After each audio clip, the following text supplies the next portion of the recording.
privilégio, né? Que honra, me sinto muito honrado de estar aqui. Eu amo demais a obra de Deus, é algo que me inspira, me motiva e faz estar ainda mais apaixonado por Jesus. Mas hoje eu quero compartilhar com você uma história que eu ouvi em uma pregação. Não sei se é uma história verídica ou se apenas uma ilustração. E essa história dizia sobre uma igreja que se reunia num desses países em que há perseguição ao evangelho. Essa igreja ela se reunia nesses países em que é proibido falar de Jesus. E por conta disso, essa igreja precisava se reunir clandestinamente. E assim ela fazia, né? Horas em garagens, em porões, enfim. Caso contrário, aqueles irmãos seriam mortos, né? Ou presos, enfim. Só que certa vez essa igreja estava ali no meio do seu culto, quando de repente chega um grupo de muitos soldados armados, né, fortemente armados, com fuzis, metralhadora. E aí o chefe daqueles soldados levanta a voz e diz assim: acabou para vocês, chegou o fim de vocês. E aí aquele povo, né, aqueles cristãos ficam atemorizados. E agora? E aí ele fala assim: vocês vão se colocar ali agora naquele paredão ali, como se fosse aqui mesmo, imagine. Vai para aquele paredão ali, todos vocês vão ser fuzilados agora. Mas tem uma exceção. Aqueles que quiserem negar essa fé, aqueles que quiserem dizer que não são fiéis a essa crença de vocês, podem sair por essas portas. Serão livres. Os demais vão ser fuzilados. E aí aquela igreja fica meio dividida, né? Alguns saem pelas portas, não queriam morrer. Outros, então, vão se colocando na parede, muito pranto, muito choro. Até que não há mais movimento ali, os que tinham que sair já haviam saído.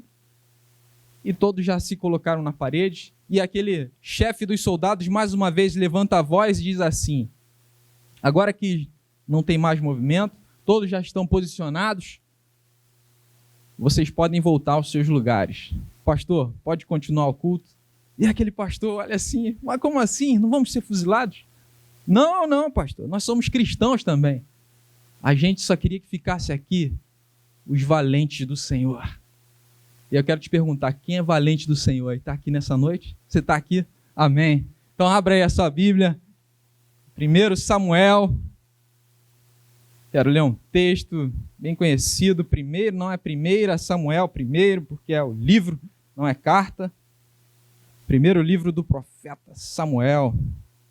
Vamos ler o capítulo 17, apenas alguns versículos. 1 Samuel 17, eu vou ler a partir do versículo 4. Eu vou ler, se você não estiver com Bíblia, pode acompanhar essa leitura. Eu vou ler do 4 até o 12. Diz assim: os filisteus juntaram suas forças para a guerra e se reuniram em... eu comecei do primeiro, mas vou começar do 4 para a gente ganhar tempo. Um guerreiro chamado Golias, que era de Gate, veio do acampamento filisteu.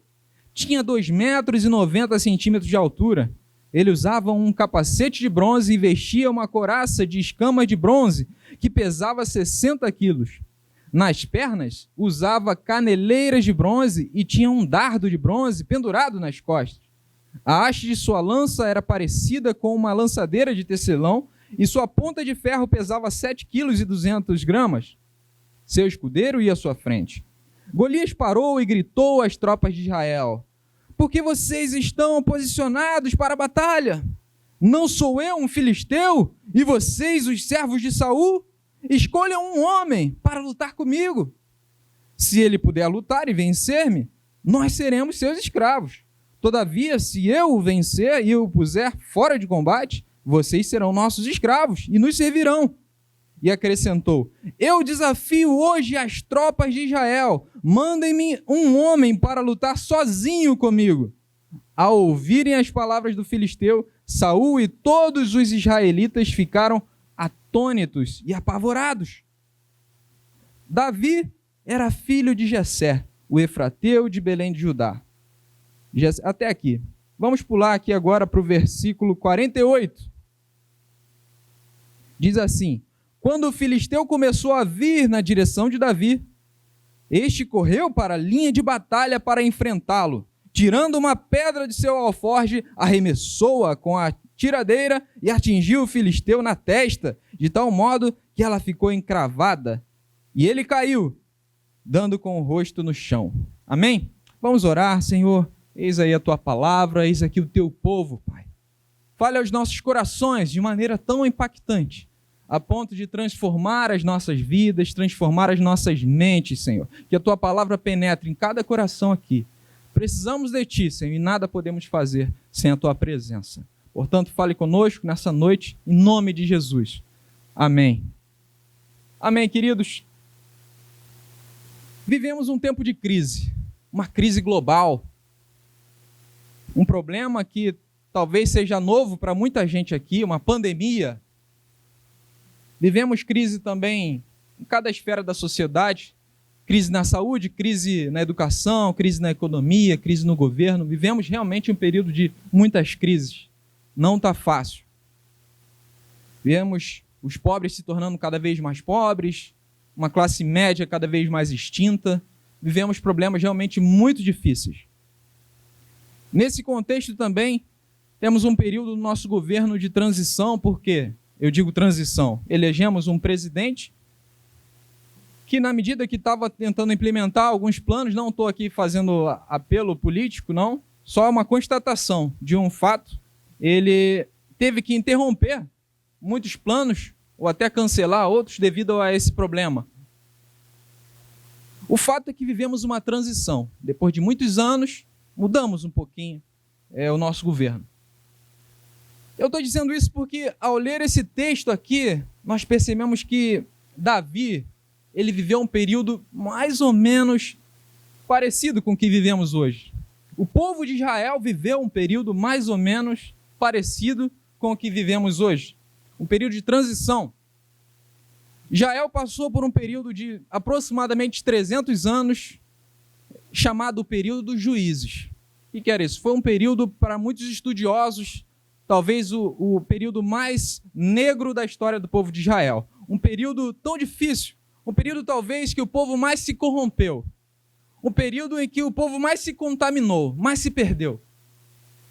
E aí, depois desse período, o povo estava experimentando agora um novo sistema de governo, que era a monarquia, cujo primeiro rei, o rei Saul, ainda não havia demonstrado toda a sua capacidade de liderança. E nesse contexto surge aqui um gigante, chamado Golias, de quase 3 metros de altura. Olha que coisa, né? Às vezes a gente olha aqui uma pessoa muito grande assim, geralmente a pessoa é com algum distúrbio, né, de crescimento. Às vezes é aquele mondrongão, né, uma pessoa meio desengonçada.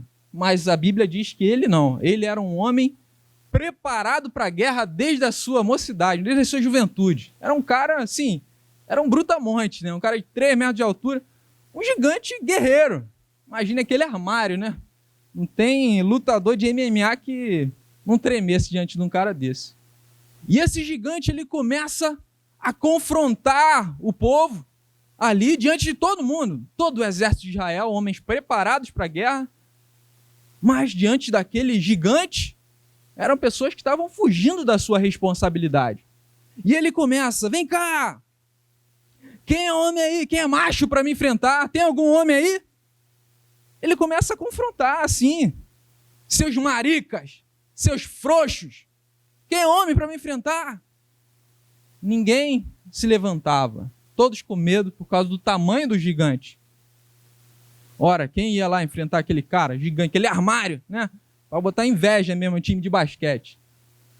Mas aí olha que interessante, eu quero te chamar a atenção para um detalhe nesse texto. O texto vem descrevendo toda uma história, vem descrevendo toda uma situação envolvendo guerra, envolvendo gigante, envolvendo problemas de toda uma nação. Mas de repente o texto muda o seu enfoque e no versículo 12 ele passa a enfocar. Davi era filho de um efrateu de Belém de Judá.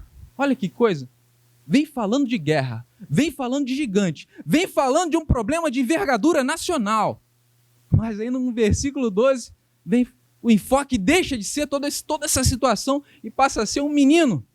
Que estranha solução de Deus para um problema de toda uma nação. Você não acha? Mas é assim que Deus faz.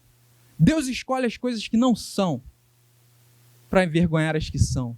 As coisas que você menos imagina. De onde você menos acha que vai vir a solução. Mas Deus faz, porque Ele quer que você saiba que é Ele que está fazendo. Amém, querido? Então, Deus faz essa situação. E aí o enfoque passa a ser esse menino. Jessé, o pai dele, fala: Davi, meu filho, vem cá. Eu preciso de você, meu filho. Eu estou muito preocupado lá com seus irmãos.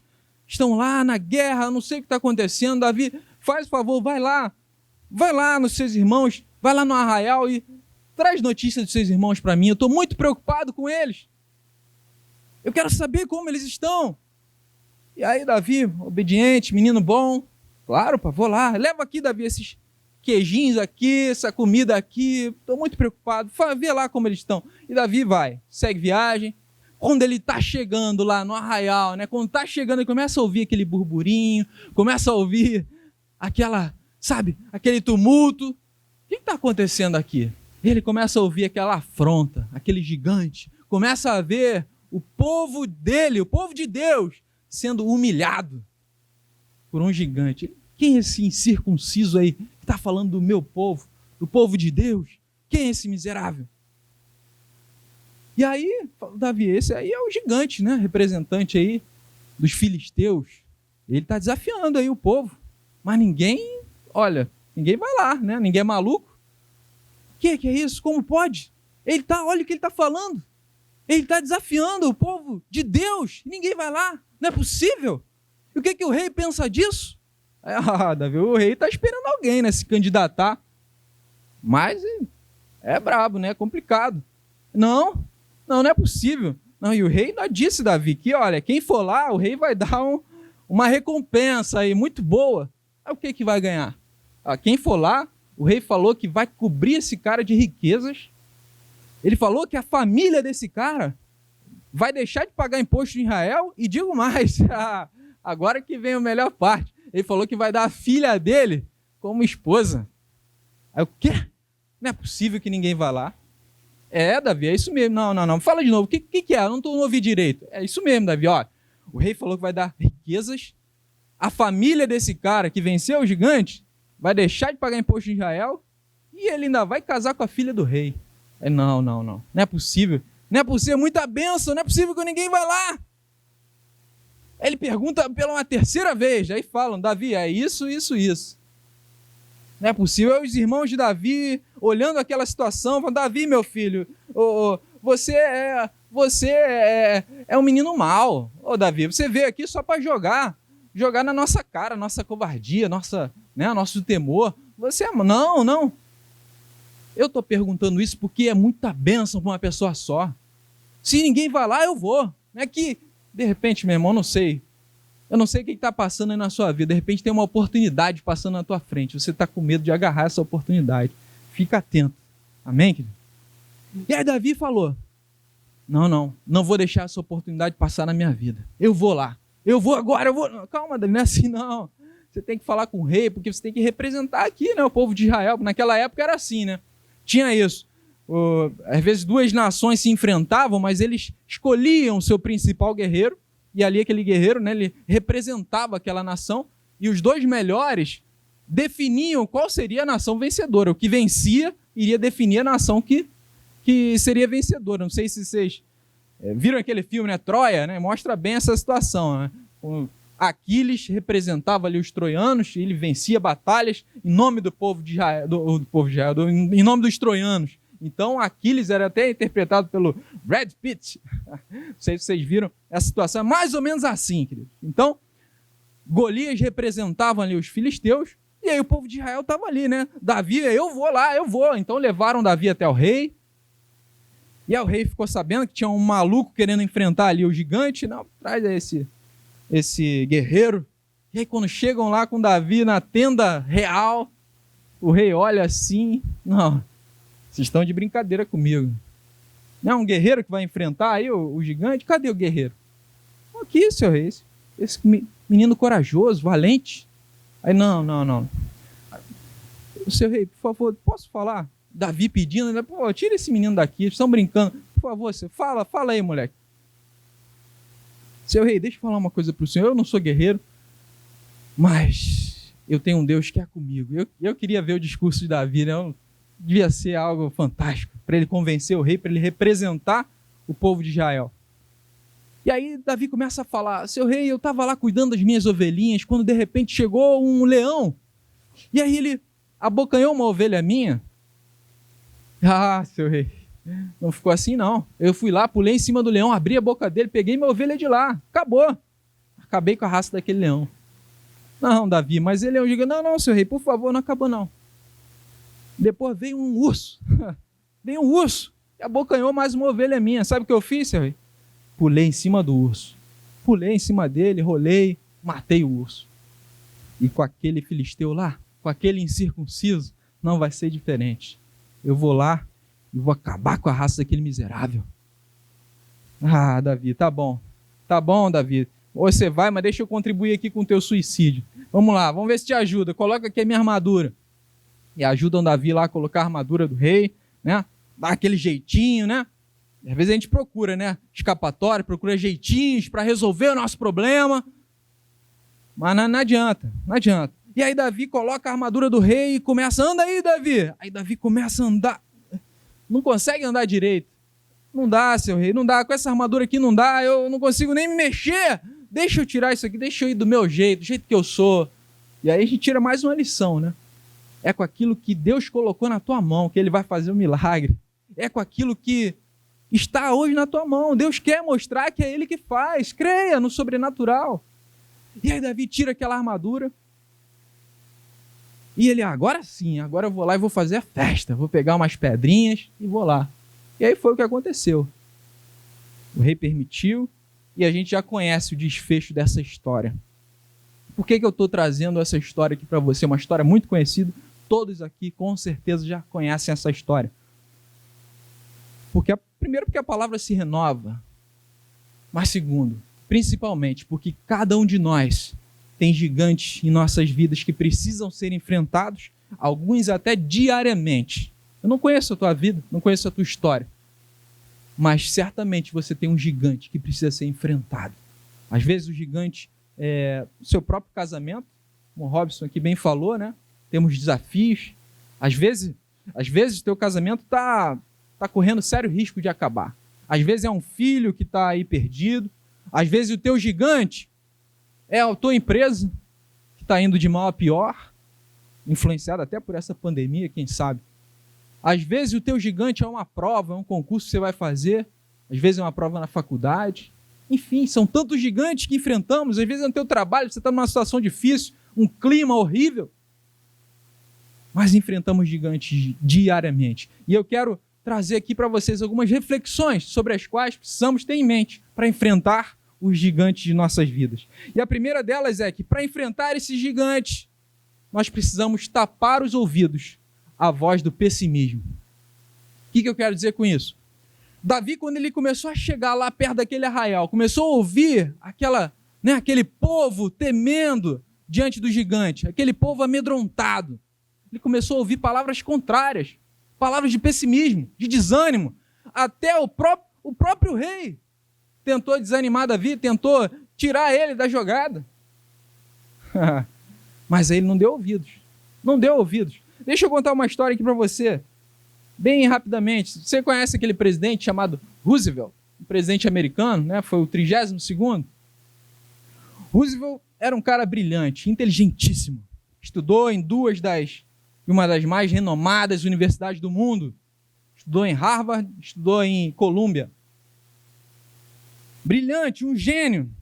Se dedicou, ele exerceu até a advocacia, mas largou e foi se dedicar à política. Tinha um futuro promissor, tinha um sonho, se tornar presidente da nação mais poderosa do mundo.